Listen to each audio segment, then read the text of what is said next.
Bijoux de momies et horreurs indicibles. Les pyramides d'Égypte abritent des découvertes archéologiques époustouflantes ainsi que des surprises, tout droit sorties d'un film d'horreur hollywoodien. Voici les pires choses jamais trouvées à l'intérieur des pyramides égyptiennes.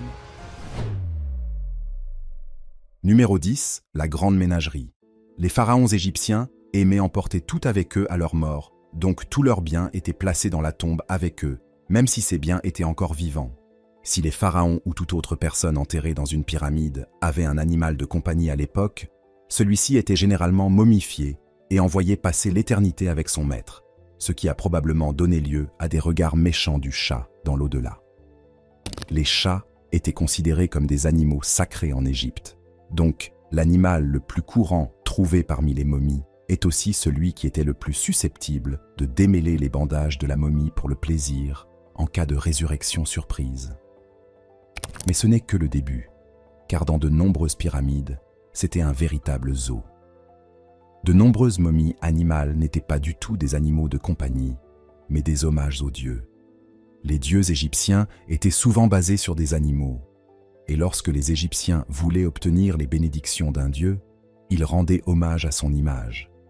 Beaucoup de momies n'étaient en réalité que des effigies rituelles, des statues ou des poupées contenant quelques os de l'animal plutôt qu'un corps entièrement momifié. Mais quand il s'agissait du pharaon étant enterré et voulant bonne chance dans l'au-delà, il couvrait souvent ses arrières et faisait enterrer la faune locale avec lui, ce qui a conduit à des découvertes vraiment étranges à l'intérieur des pyramides. Les oiseaux sont des trouvailles assez courantes, en particulier l'ibis sacré qui était populaire pendant les derniers jours de l'Égypte. Les chiens et les chacals, qui représentaient Anubis, le dieu de l'au-delà, étaient généralement placés dans le cercueil dès la première dynastie. Après tout, vous voudriez que le dieu qui vous conduisait à votre récompense se sente représenté. Mais d'autres animaux plus grands étaient également présents, notamment les babouins et les crocodiles, qui avaient tous deux des dieux à leur image. Celui qui avait la tâche de capturer et d'empailler ceux-ci a probablement tiré la courte paille. Même des insectes comme le scarabée sacré sont apparus dans ces tombes massives, et avec autant de résidents, il en fallait beaucoup pour que tout fonctionne. Numéro 9. Digne d'un roi.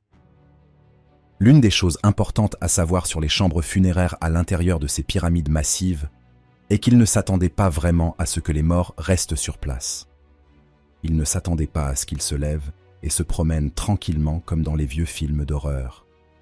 Ce serait assez difficile avec tout le travail effectué pour préserver les corps, y compris se débarrasser de tous les organes. Mais leur perspective de l'au-delà était assez littérale, et les Égyptiens considéraient l'envoi de leurs morts dans l'autre royaume comme une mère envoyant son enfant en colonie de vacances.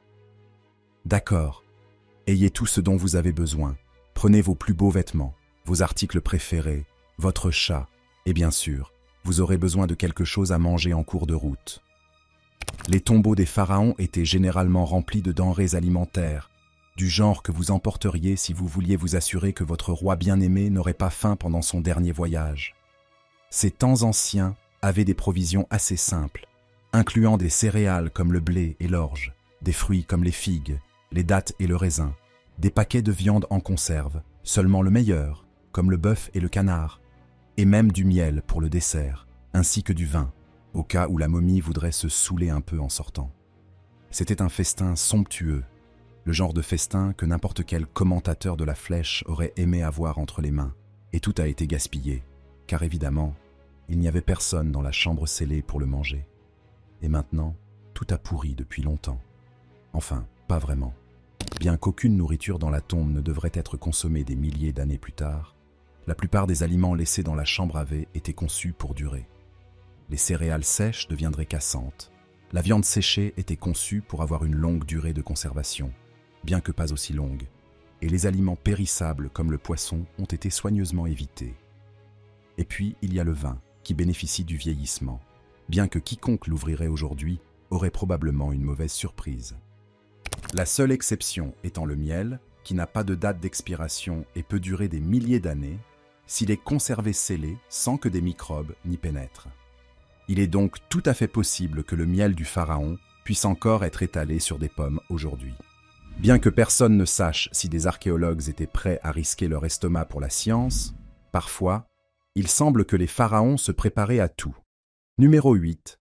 Le navire de Khéops. L'Égypte est dans un désert, n'est-ce pas? Ils ne vont probablement pas passer trop de temps sur l'eau. Gardez cette pensée en tête, car à son apogée, l'Égypte était certainement engagée dans le commerce et la guerre bien au-delà de ses frontières, et elle naviguait dans les mers voisines comme n'importe quel empire. Pourtant, la plupart des preuves de l'époque de la navigation égyptienne avaient disparu depuis longtemps. C'est pourquoi la découverte de 1954 a pris tout le monde par surprise, lors de l'exploration de la Grande Pyramide, le lieu de sépulture du pharaon Khéops. Ils ont trouvé une grande chambre creusée dans la base du substrat rocheux de Gizeh et ont découvert certaines des ruines les plus fascinantes à l'intérieur de la pyramide.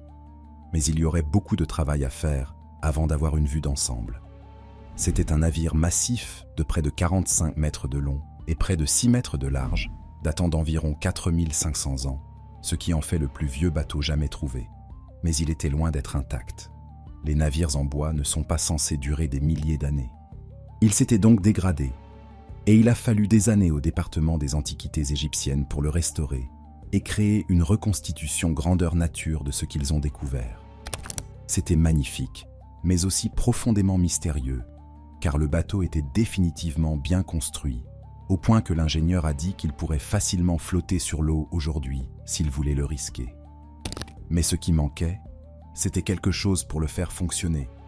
Il n'avait pas de gréement, pas de mât et pas de pont pour que les rameurs puissent faire avancer le bateau. Alors, qu'était-il censé transporter exactement? Le bateau a gagné le surnom de barge solaire, parce qu'on pense qu'il était en grande partie cérémoniel. Il a probablement été placé dans la tombe du pharaon, non pas comme un bien précieux qu'il voudrait enterrer avec lui, mais comme un véritable véhicule qu'il utiliserait pour se rendre dans l'au-delà. Je suppose qu'Anubis n'avait pas de barque à rame comme les serviteurs d'Hadès pour faire traverser les âmes à travers le fleuve Styx, ou peut-être que le pharaon voulait juste voyager avec style. De toute façon, le bateau ne semble pas avoir été utilisé pour l'usage prévu, bien qu'il ait montré des preuves d'avoir été utilisé sur l'eau. Il a peut-être été utilisé avant son enterrement pour un cortège funèbre ou d'autres cérémonies. Mais certaines choses dans ces pyramides étaient un peu plus horribles. Numéro 7. Les tripes, le processus de momification. Ce n'était pas joli, et ce n'était certainement pas aussi simple que d'enrouler le corps dans des bandages. Le but était de préserver le corps le plus longtemps possible. Et pour ce faire, il devait retirer tout ce qui était susceptible de pourrir. Cela impliquait de retirer la plupart des organes, en commençant par le cerveau, suivi de la plupart des intestins et des tissus mous. Cela permettait au corps d'être rincé et désodorisé avec un mélange d'épices avant d'être déshydraté et prêt pour une conservation à long terme. Et que faire des intestins? On les jetait tout de suite. Attendez, n'oubliez pas qu'il s'agit du pharaon, qui était généralement considéré comme l'avatar humain des dieux, et que chaque partie de son corps est sacrée, même les intestins. Les intestins rejoindraient la momie dans la chambre funéraire, mais d'une manière qui ne gâcherait pas l'ambiance. Ils étaient généralement placés dans des pots appelés canopes, qui étaient richement décorés et portaient généralement le visage de l'un des dieux. Ils étaient fermement scellés, et, sans personne pour les déranger, les pots pouvaient pourrir à l'intérieur sans fuir, ni endommager le reste de la chambre, tandis que le corps lui-même se desséchait lentement en une momie ratatinée qui serait soigneusement préservée, même des milliers d'années plus tard. Mais ce qui commence sous terre ne reste pas toujours enterré. Les vases canopes ont finalement été découverts et examinés, ce qui a probablement signifié une mauvaise journée au bureau pour les archéologues. Mais la découverte signifie prendre des risques, et examiner les vases canopes a révélé des faits fascinants aux scientifiques. D'une part, les vases n'étaient pas juste une bouillie d'organes. Ils avaient été séparés par organes, chaque organe principal ayant un vase, et peut-être un dieu spécifique. Cela a intéressé les scientifiques, car cela a soulevé la question de ce que les anciens Égyptiens savaient sur ce que font ces choses molles à l'intérieur de notre corps. Mais parfois, il n'y a rien de plus étrange que rien. Numéro 6. Le vide. Il y avait beaucoup de pyramides en Égypte, pas seulement les plus grandes. En fait, un total de 118 ont été identifiées jusqu'à présent. La plupart d'entre elles ont des caractéristiques similaires, y compris une chambre funéraire pour l'invité d'honneur. Les scientifiques ont longtemps cru que toutes les pyramides étaient conçues comme des tombeaux, ce qui rendait d'autant plus déroutant que 7 pyramides aient été trouvées sans plan pour une chambre funéraire à l'intérieur. Toutes étaient de plus petites pyramides sans la structure intérieure ornée, ce qui a conduit les archéologues à croire qu'elles auraient pu être conçues comme des forteresses ou des colonies à la place, ou peut-être qu'elles étaient simplement inachevées. Et bien sûr, il n'y a personne à qui demander. L'une des parties les plus étranges de l'exploration d'une pyramide est l'ambiguïté. Comment explorer quelque chose qui a été créé il y a des milliers d'années avec toute la culture disparue depuis longtemps? De nombreux éléments de la construction resteront toujours un mystère, mais aucun plus que le vide mystérieux trouvé dans la pyramide de Khéops, l'une des plus grandes et des plus célèbres jamais construites. En 2017, lors de la cartographie de la pyramide avec un puissant système de télescopes à l'intérieur, ils n'ont rien trouvé. Un vide massif de 100 pieds qui semblait être une grande chambre avec un but inconnu. Un autre vide plus petit a également été trouvé, ce qui indique qu'il y a d'énormes parties de la pyramide qui n'ont été vues par personne depuis plusieurs milliers d'années. Les scientifiques sont toujours perplexes à ce sujet. La grande pyramide n'a pas été entièrement explorée. La chambre funéraire réelle du pharaon Khéops n'a jamais été découverte, ce qui conduit de nombreuses personnes à penser que cette immense pièce cachée pourrait être la clé. Mais elle semble être si complètement scellée, sans aucun moyen de la contourner, qu'elle est susceptible de garder ses secrets. D'autres pensent qu'il pourrait s'agir d'un point de départ de construction, ou peut-être juste d'une erreur de construction. Et le grand dévoilement serait semblable à Geraldo ouvrant le coffre-fort d'Al Capone plein de rien. Mais d'une manière ou d'une autre, il est peu probable d'obtenir des réponses. Y accéder pourrait nécessiter de démanteler une grande partie de la pyramide massive. Mais parfois, la nature humaine est plus effrayante que n'importe quel objet physique. Numéro 5. Les 2 pyramides d'un roi oublié. Un mini-pharaon, vraisemblablement oublié par l'histoire, n'a régné que 2 ans pendant la 2e dynastie. Il n'apparaît que dans quelques fragments de littérature, et son nom est inscrit sur seulement quelques vases canopes. On pense qu'il n'a régné que 2 ans, ce qui fait de lui essentiellement une note de bas de page dans l'histoire égyptienne. Ce qui rend encore plus surprenant qu'il ait 2 pyramides à son nom. Cela pourrait s'expliquer notamment par la construction d'une plus petite pour son enterrement, mais il n'y a aucune raison pour qu'un dirigeant aussi insignifiant ait plus de pyramides à son nom que certains des pharaons les plus célèbres. Bien sûr, à moins qu'il ne les ait voulu. Les archéologues ont découvert ces 2 pyramides à Dahchur, à 2000 pieds l'une de l'autre, en 1957. Après les avoir explorés, ils ont trouvé la plupart des artefacts liés à ce règne très court dans la première pyramide, source de la plupart de ce que nous savons à propos du roi. Mais qu'en est-il de la 2e pyramide? Après l'avoir explorée, ils ont trouvé de nombreuses preuves de choses n'ayant aucun lien avec un mini-pharaon, ainsi qu'une boîte contenant des emballages de momies et des inscriptions qui semblaient ne pas appartenir à cette pyramide. Quel était donc le secret derrière l'amour d'un père? Après de nombreuses recherches, ils ont découvert que les restes trouvés dans cette 2e pyramide appartenaient à sa fille Hatshepsut, qui n'est jamais devenue souveraine et a été largement oubliée par l'histoire, contrairement à la reine du même nom. Cependant, elle est morte avant son père, et il n'a pas voulu l'oublier. Apparemment, il a pris une pyramide déjà construite, en a retiré la plupart des artefacts et y a inscrit son nom afin que sa fille puisse y être enterrée. C'est un comportement de père dans l'Égypte ancienne, un peu comme un footballeur arrogant. Ce n'était pas la seule fois où quelqu'un laissait sa marque sur la pyramide de quelqu'un d'autre. Numéro 4. Les anciens tags de graffiti. Le graffiti est un art. Dans certaines villes, de jeunes hommes sortent en masse avec des bombes de peinture et transforment la ville en une toile.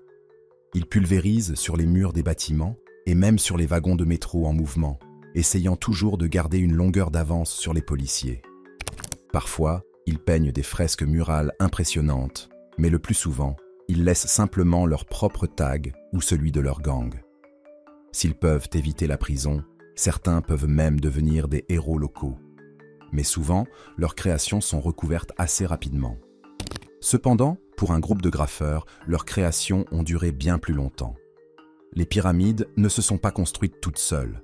Cela a demandé beaucoup de travail.